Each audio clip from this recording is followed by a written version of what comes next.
صل وسلم دائما أبدا على حبيبك خير الخلق كلهم. Pemirsa Hasanah, pernah dengar salawat ini? Pastinya sudah tak asing lagi. Ya, inilah Qasidah Burdah Al-Bushiri, ciptaan seorang sufi sekaligus penyair terkemuka di Mesir, Imam Abu Abdillah Al-Bushiri. Meski telah wafat tahun 1294 Masehi, tapi Burdah ciptaan beliau masih populer. Tak hanya di Indonesia, melainkan juga di seluruh dunia. Kini makam beliau menjadi salah satu tujuan ziarah bagi wisatawan muslim yang berkunjung ke Mesir, tepatnya di kota Alexandria. Nah, di Alexandria juga ada Masjid Imam Al-Bushiri. Beliau adalah pencipta syair atau nasyid yang sangat populer di Indonesia. Seperti ini nih nasyidnya. Kenal kan?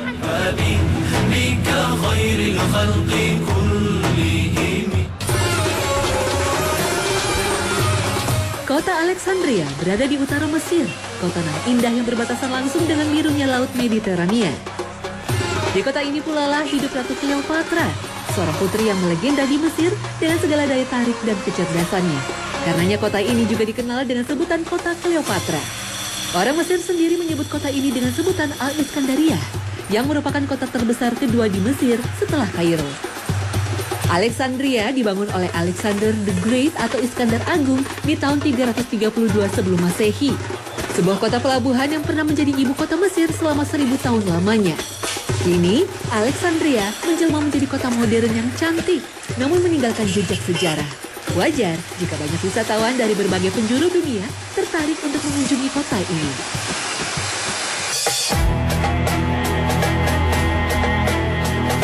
Salah satu sejarah yang sangat mengagumkan di kota ini adalah keberadaan perpustakaan Alexandria. Dahulu perpustakaan ini menjadi lumbung ilmu pengetahuan terbesar dan terpenting bagi dunia kuno. Hingga Alexandria juga dijuluki sebagai City of Learning atau kota keilmuan. Perpustakaan Alexandria pertama berdiri pada tahun 323 sebelum Masehi.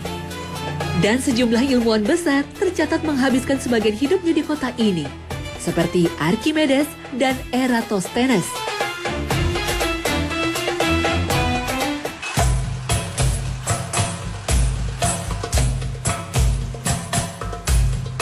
Selain masih memiliki sisa-sisa peradaban Yunani dan Romawi, di Alexandria juga tergambar pengaruh peradaban Islam. Bahkan beberapa di antaranya masih bisa kita saksikan hingga saat ini. Salah satu ikon kota Alexandria adalah Benteng Qaitbay ini yang merupakan peninggalan Raja Mamluk. Dan usia benteng ini mencapai 7 abad lamanya.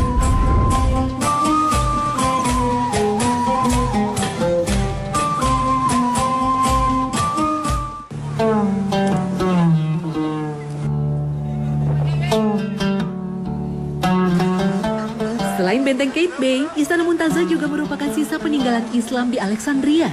Istana ini dikelilingi taman seluas 155 hektar dan pemandangan Laut Mediterania yang indah.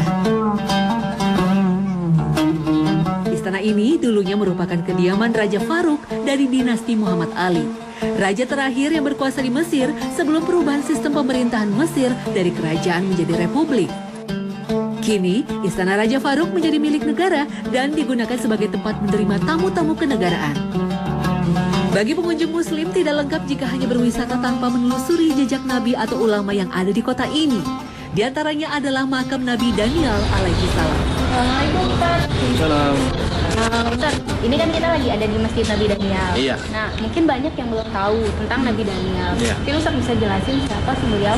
Ya, kita nih di Masjid Daniel ya di Alexandria Mesir. Jadi Masjid Daniel itu ya, di dalamnya ada makam Nabi Daniel. Siapa Nabi Daniel itu? Nabi Daniel itu salah satu nabi yang diutus oleh Allah Subhanahu wa taala kepada Bani Israel.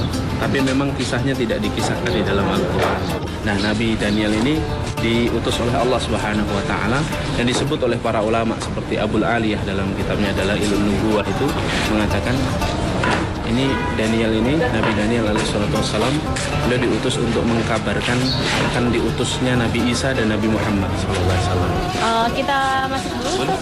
Kita lihat suasananya.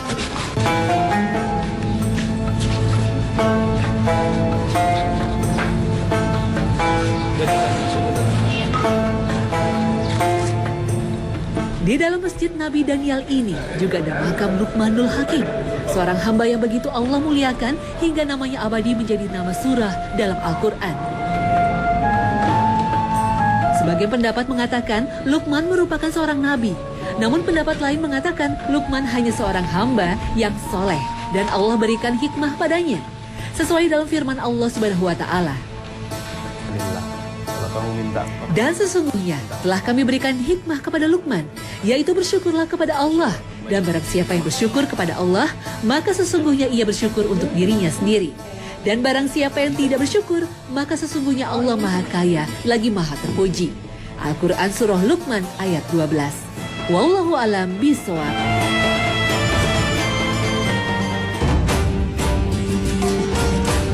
Pemirsa Hasanah, Allah Subhanahu wa Ta'ala memiliki nama-nama indah yang disebut dengan Asmaul Husna.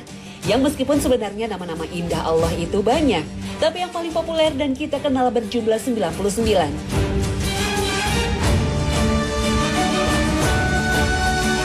Nama-nama indah dalam Asmaul Husna inilah yang diajarkan Nabi Shallallahu Alaihi Wasallam kepada kita agar digunakan dalam berdoa. Karena ketika seseorang memanggil, sesama saja dianjurkan untuk memanggilnya dengan nama yang paling dia sukai. Maka saat berkomunikasi dengan Allah, tentunya lebih dianjurkan untuk memanggilnya dengan nama yang paling Allah sukai, yaitu Asmaul Husna.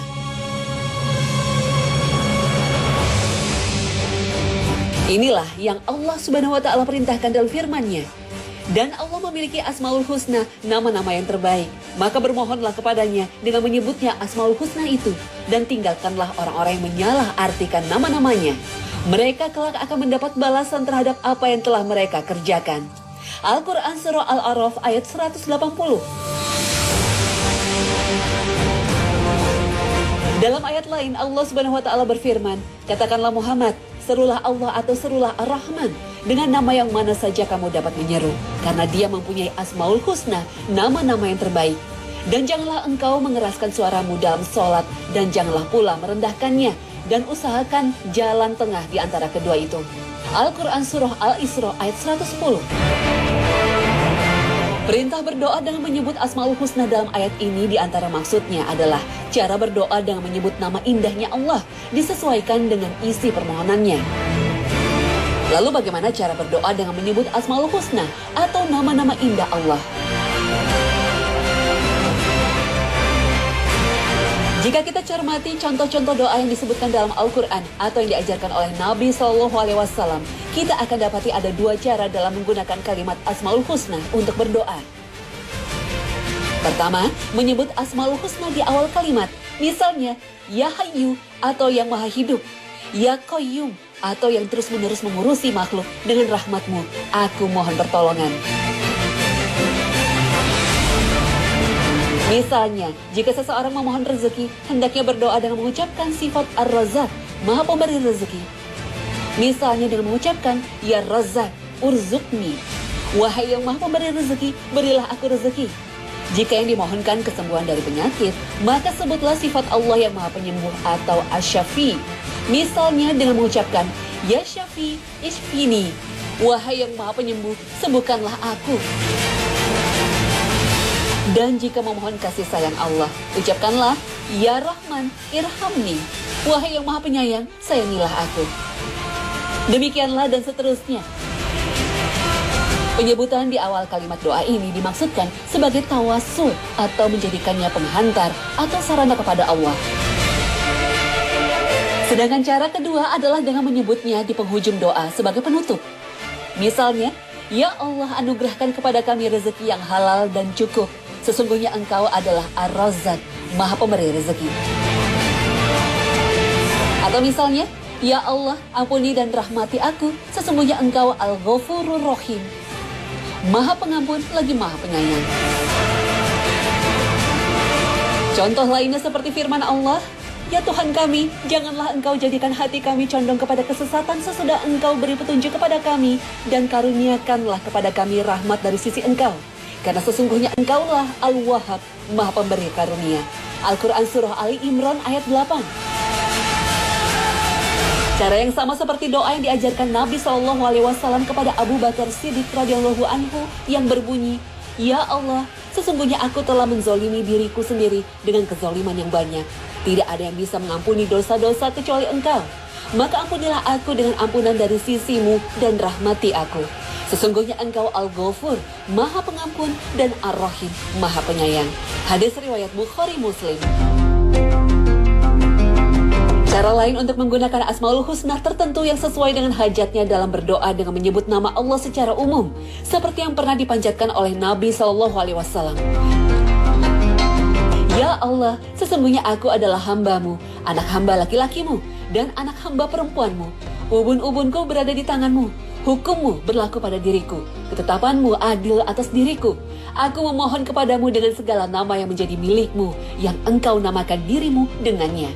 Atau Engkau turunkan dalam kitab-Mu, atau yang Engkau ajarkan kepada seorang dari makhluk-Mu, atau yang Engkau rahasiakan dalam ilmu gaib yang ada di sisi-Mu, agar Engkau jadikan Al-Quran sebagai penyejuk hatiku, cahaya bagi dadaku, dan pelipur kesedihanku, serta pelenyap kegelisahanku.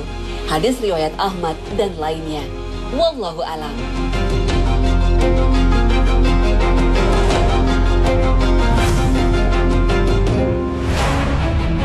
Pemirsa, saat khutbah Jumat kita biasa melihat tak sedikit jemaah yang tertidur pulas. Apakah tertidur saat khutbah bisa membatalkan salat Jumat? Persoalan qada salat sunnah 2 rakaat subuh juga menjadi sajian hasanah sesaat lagi.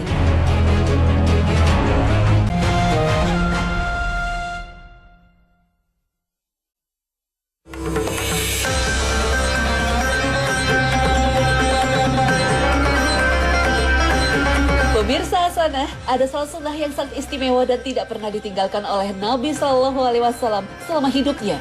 Salat itu adalah 2 rakaat sebelum subuh. Aisyah radhiyallahu anha menuturkan, Nabi SAW tidak pernah meninggalkannya 2 rakaat sebelum subuh sama sekali. Hadis riwayat Bukhari dan Muslim. Aisyah juga menuturkan, Nabi SAW tidak pernah memperhatikan salat-salat sunnah melebihi perhatiannya terhadap 2 rakaat fajar. Muttafaq alaihi. Begitu istimewanya salat 2 rakaat sebelum salat subuh. Bahkan di saat dalam kondisi darurat sekalipun, Nabi tetap melaksanakannya. Rasulullah SAW pernah kesiangan melaksanakan salat subuh dalam satu perjalanan. Beliau bangun saat matahari sudah terbit. Kemudian beliau menyuruh Bilal untuk mengumandangkan azan. Lalu beliau wudhu dan salat fajar 2 rakaat yang diikuti oleh para sahabat. Kemudian beliau menyuruh Bilal mengumandangkan iqamah dan beliau salat subuh bersama mereka. Hadis riwayat Abu Daud dan disahihkan Syekh Al-Albani. Demikian luar biasanya salat sunnah 2 rakaat sebelum subuh. Nabi SAW menjelaskan dalam sabdanya, 2 rakaat fajar itu lebih baik daripada dunia dan seisinya. Hadis riwayat Muslim. Fakta karena Nabi SAW tak pernah meninggalkan 2 rakaat sebelum salat subuh sekalipun dalam keadaan darurat, maka ulama menegaskan hukum salat sunnah ini termasuk salat sunnah mu'akkad atau sangat ditekankan untuk dilaksanakan.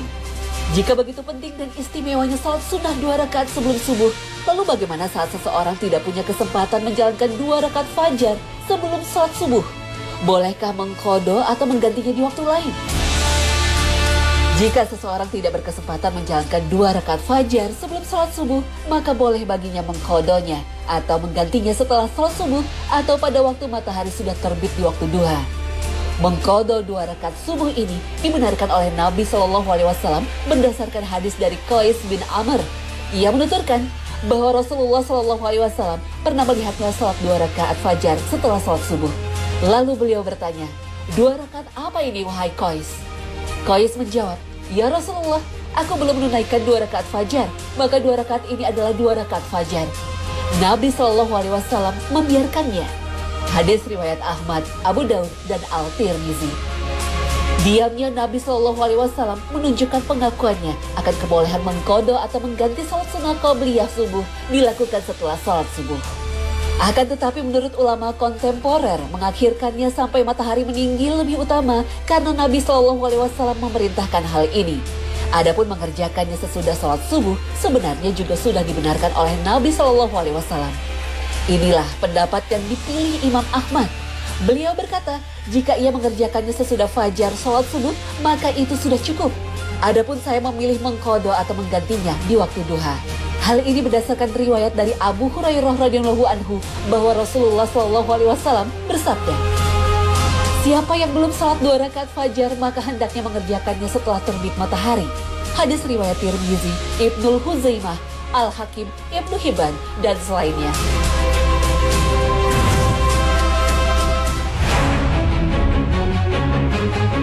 Pemirsa Hasanah, tidur ketika mendengarkan khutbah Jumat menjadi pemandangan umum yang dianggap biasa bagi sebagian masyarakat muslim. Apalagi di tanah air, hari Jumat termasuk hari kerja. Maka khutbah Jumat seakan menjadi kesempatan paling tepat untuk tidur dan istirahat. Apalagi waktu istirahat kerja di hari Jumat sangat sempit. Maka tak sedikit kita temui di hari Jumat, ada saja jemaah yang masuk masjid, duduk, lalu tertunduk dan tidur sampai khutbah berakhir. Masalahnya, bukankah khutbah Jumat termasuk dalam rangkaian salat Jumat? Sehingga di saat khutbah berlangsung pun, tidak ada seorang pun yang boleh berbicara.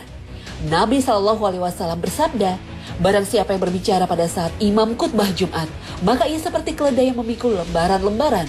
Artinya, ibadahnya sia-sia, tidak ada manfaat. Siapa yang diperintahkan untuk diam, lalu tidak diam, maka tidak ada Jumat baginya. Artinya, ibadah Jumatnya tidak sempurna. Hadis riwayat Ahmad. Bahkan menegur orang yang membuat gaduh pun tidak diperkenankan saat khutbah berlangsung, karena termasuk lalai salat Jumatnya. Inilah yang diingatkan Nabi SAW dalam sabdanya, "Jika engkau berkata pada sahabatmu pada hari Jumat, 'Diamlah, khotib sedang berkhutbah,' sungguh engkau telah berkata sia-sia." Hadis riwayat Bukhari dan Muslim. Ibnu Hajar menjelaskan, Nabi SAW telah menetapkan bahwa memerintahkan diam saat khutbah adalah bentuk lahwun atau perbuatan sia-sia, walaupun bentuknya perintah yang baik dan melarang dari yang mungkar. Hadis ini juga menunjukkan bahwa setiap perkataan yang mengganggu dari mendengarkan khutbah hukumnya lahwun atau perbuatan sia-sia. Jika beraktivitas saat khutbah itu dilarang, lalu bagaimana dengan tidur saat khutbah? Bukankah ini lebih parah? Apakah dengan demikian orang yang tertidur atau sengaja tidur saat khutbah berlangsung, salat Jumatnya sah? Memang secara hukum, bila seseorang telah ikut salat Jumat bersama imam, maka hukum salat Jumatnya telah sah. Bahkan meski dia hanya ikut imam di rakaat terakhir pada saat imam sedang ruku. Ini batasan akhir bagi seseorang yang menentukan apakah salat Jumatnya sah atau tidak. Dan bila ikutnya seorang makmum kepada imam di salat Jumat itu telah lewat dari rukunya imam, maka dia tidak mendapatkan salat Jumat. Dan baginya wajib melakukan salat zuhur sebanyak 4 rakaat. Artinya, orang yang tertidur saat khutbah berlangsung, salat Jumatnya tetap sah. Tapi, apakah dia mendapatkan pahala Jumat yang sempurna atau tidak? Ini yang menjadi masalah. Maka orang yang tidur saat khutbah, ia tidak mendapatkan pahala salat Jumat secara sempurna. Karena khutbah Jumat itu diwajibkan ada, dan khutbah itu untuk didengarkan, agar mengambil ilmu dan pelajaran. Itulah mengapa para sahabat Nabi SAW sangat benci dengan tindakan tidur saat khutbah Jumat berlangsung. Muhammad bin Sirin dari ulama tabi'in menuturkan, para sahabat sangat membenci orang yang tidur ketika imam sedang berkhutbah. Mereka mencela dengan celaan yang keras. Bagi para sahabat Nabi, orang yang tidur ketika mendengarkan khutbah seperti pasukan perang yang gagal. Artinya, tidak mendapatkan ghanimah atau harta rampasan sedikit pun. Lalu bagaimana jika rasa kantuk itu datang tanpa kita sengaja? Jika rasa kantuk itu datang, maka pindahlah tempat duduk. Seperti yang disarankan oleh Nabi SAW, apabila kalian ngantuk pada hari Jumat, maka berpindahlah dari tempat duduknya. Sikap semacam ini mungkin masih dianggap tabu oleh masyarakat kita. Karena itu, butuh keberanian mental untuk memulainya sebagai bentuk perjuangan Anda melawan kantuk. Selain itu, jika kita menemukan orang yang ngantuk di samping kita, hendaknya dibangunkan, tapi tidak dengan ucapan. Karena mengucapkan sesuatu tidak diperkenankan saat khutbah berlangsung. Maka cukuplah dengan cara gerakan. Ibnu Umar radhiyallahu anhu pernah melakukannya. Saat itu Abdullah bin Umar melihat 2 orang saling mengobrol ketika imam sedang berkhutbah di hari Jumat.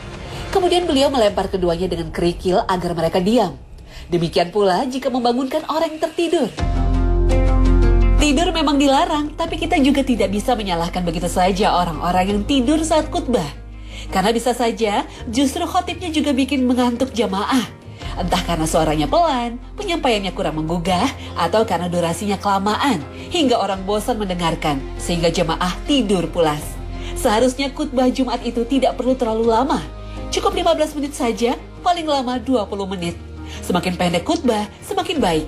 Kalau masih ingin memberikan ceramah agama yang panjang atau pakai tanya jawab, maka sebaiknya dilakukan setelah selesai sholat. Rasulullah SAW pernah mengingatkan dalam sabdanya, sesungguhnya panjangnya sholat dan pendeknya khutbah merupakan ciri dari kefakihan seseorang. Maka panjangkanlah sholat dan pendekkanlah khutbah. Sesungguhnya di antara untayan kata yang indah itu ada daya penarik bagaikan sihir. Hadis riwayat Muslim. Wallahu alam. Allahu Akbar, Allahu Akbar, Allahu Akbar, Allahu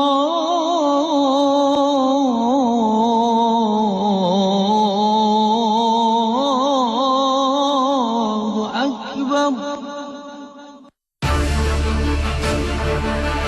Pemirsa Hasanah, tahukah Anda, kumandang azan tidak pernah berhenti terdengar sepanjang hari di seluruh penjuru dunia.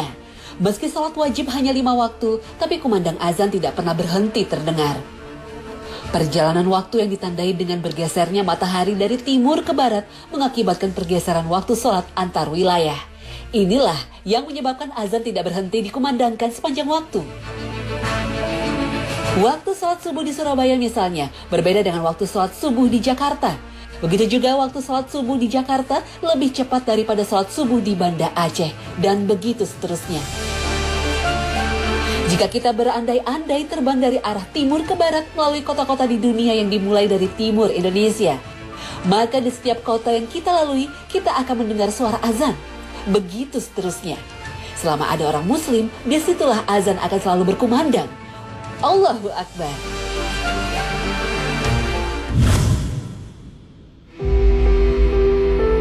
Pemirsa, saat orang tua meninggal, rasa sesal selalu menghinggapi kita. Apalagi jika kita pernah menyakitinya dan belum sempat meminta maaf. Lalu bagaimanakah taubatnya anak yang pernah berdosa pada orang tua, sementara dia belum sempat meminta maaf? Jangan kemana-mana, sesaat lagi Hasanah segera kembali.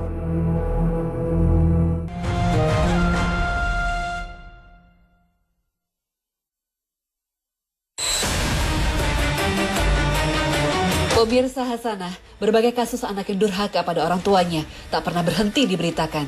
Bahkan karena motif yang sepele, sampai-sampai membuat banyak orang geram. Bagaimana seorang anak tega menyakiti orang tuanya sendiri, orang tua yang pernah melahirkan dengan susah payah. Allah memerintahkan umat manusia untuk berbakti kepada orang tua dan tidak menyakiti mereka. Allah berfirman, sembahlah Allah dan janganlah kamu mempersekutukannya dengan sesuatu pun. Dan berbuat baiklah kepada 2 orang ibu bapak. Al-Quran Surah An-Nisa ayat 36. Dalam ayat lain Allah berfirman, bersyukurlah kepadaku dan kepada 2 orang ibu bapakmu. Hanya kepadakulah kembalimu. Al-Quran Surah Luqman ayat 14. Allah Subhanahu wa Ta'ala juga berfirman, dan Robmu telah memerintahkan agar kamu jangan beribadah melainkan hanya kepadanya, dan hendaklah berbuat baik kepada ibu bapa.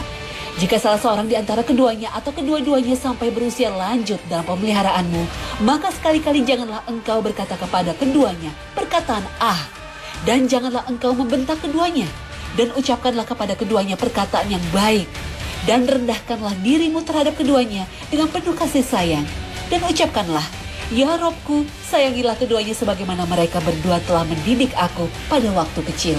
Al-Quran Surah Al-Isra ayat 23 dan 24. Dalam ayat ini dijelaskan bahwa seorang anak dilarang menyakiti hati orang tua meski berkata ah, dan semisalnya. Apalagi jika sampai memukul orang tua atau membunuh mereka. Na'udzubillah min zalim. Dalam sebuah hadis kita diingatkan agar tidak durhaka kepada orang tua, apalagi itu adalah seorang ibu. Rasulullah SAW bersabda, maukah kalian aku beritahukan dosa yang paling besar? Para sahabat menjawab, tentu. Nabi bersabda, yaitu berbuat syirik, durhaka kepada orang tua. Hadis riwayat Bukhari. Dalam riwayat lain, Rasulullah SAW bersabda, Allah Subhanahu wa Ta'ala akan mengakhirkan balasan setiap dosa hingga hari kiamat kelak, kecuali dosa durhaka kepada orang tua. Dia mempercepat balasannya pada waktu masih hidup atau sebelum meninggal. Hadis riwayat Al-Baihaqi. Oleh karena itu, siapapun kita, jika mempunyai salah kepada orang tua, disengaja maupun tidak, hendaknya meminta maaf kepada mereka dan berilah kegembiraan kepada mereka. Mungkin itu dapat menghilangkan rasa sakit hatinya.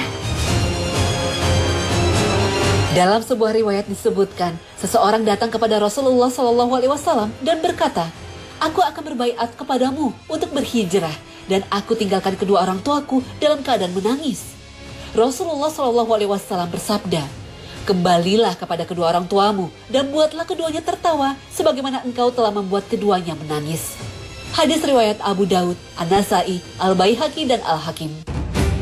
Rasulullah SAW mengingatkan kita sebagai umatnya agar senantiasa menjaga perasaan orang tua dan berbuat baik kepada mereka berdua.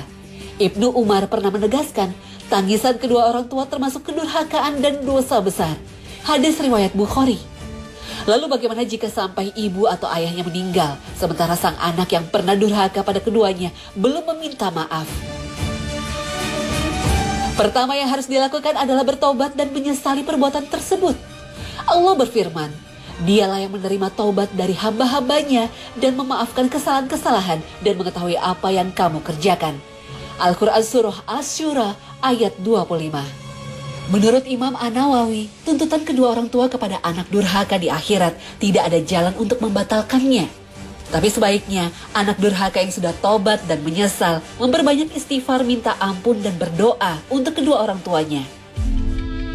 Kalau mampu, perbanyak sedekah atas nama orang tua, menghormati orang yang dihormati oleh kedua orang tua semasa beliau masih hidup, seperti temannya, menyambung tali silaturahmi dengan saudara atau teman orang tua, membayar hutangnya, atau melakukan apapun yang mudah baginya.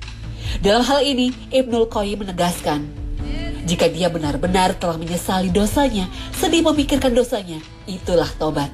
Bagaimana tobatnya tidak dinilai sementara dia sangat menyesali dosanya dan sedih dengan dirinya. Langkah kedua, mendoakan menyambung silaturahim dan menunaikan janji-janji orang tua yang belum terlaksana. Saat aku duduk bersama Rasulullah, tiba-tiba ada seorang lelaki dari kaum Ansor yang datang dan bertanya, "Wahai Rasulullah, apakah masih ada perkara yang tersisa yang menjadi tanggung jawabku berkaitan dengan bakti kepada orang tuaku setelah mereka berdua meninggal yang masih bisa aku lakukan?" Nabi menjawab, "Betul, yaitu ada 4 hal.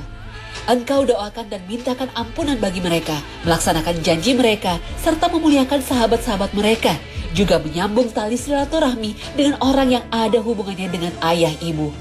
Inilah kewajiban yang masih tersisa dalam berbakti kepada orang tuamu setelah mereka meninggal." Hadis riwayat Abu Daud dan Ahmad. Ketika orang meninggal, semua terputus kecuali 3 hal. Dari Abu Hurairah radhiyallahu anhu, ia berkata bahwa Rasulullah SAW bersabda, "Jika seseorang meninggal dunia, maka terputuslah amalannya kecuali 3 perkara, yaitu sedekah jariah, ilmu yang dimanfaatkan, atau doa anak yang soleh." Hadis riwayat Muslim. Wallahu alam. Nah pemirsa, sampai di sini akhir perjumpaan kita hari ini. Semoga Allah Subhanahu wa taala senantiasa memberikan hidayah dan taufiknya kepada kita. Amin ya rabbal alamin. Terima kasih atas perhatian Anda. Wassalamualaikum warahmatullahi wabarakatuh.